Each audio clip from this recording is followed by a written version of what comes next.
பரப்பி தேவையில்லாத கெட்ட கர்மாவை இந்த மாதிரி பேசுறவங்க சம்பாதிக்கிறாங்க. இதனால கடுமையா பாதிக்கப்பட போறவங்க இந்த நட்சத்திரத்தை பத்தி எதுவுமே தெரியாம அறகுறையா ஜோதிடர்கள் ஆனவங்க தான்.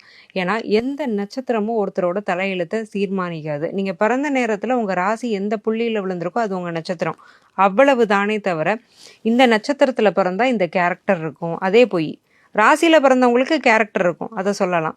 பட் இந்த குறிப்பிட்ட நட்சத்திரம் ஒருத்தரோட வாழ்க்கை இப்போ ஆயில்யம் நட்சத்திரத்துல உள்ள ஒரு பொண்ணை கேட்டினா மாமியாருக்கு ஆகாதும்பாங்க. அந்த மாமியாருக்கு ஒரு ஜாதகம் இருக்கும். அந்த மாமியார் பிறந்த போது 9 கிரகங்களும் 12 கட்டங்கள்ல உட்காந்து அந்த மாமியாரோட தலையெழுத்தை அவங்க பிறந்த அன்னைக்கே டிசைட் பண்ணியிருக்கோம். அதை மருமக மாத்துறா அப்படிங்கிறத ப்ராக்டிக்கலா ஒத்துக்க முடியாது. ஜோதிடமே தெரிய வேண்டாம், காமன் சென்ஸ் உள்ள யாருமே இதை ஒத்துக்க மாட்டாங்க.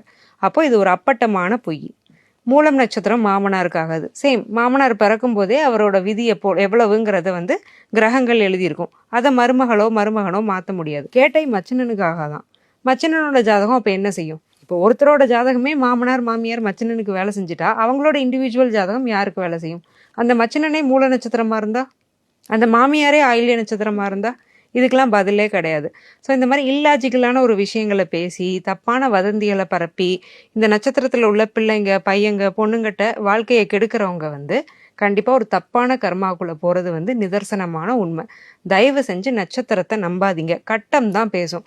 9 கிரகங்களும் கட்டத்தில் எங்கே இருக்குது?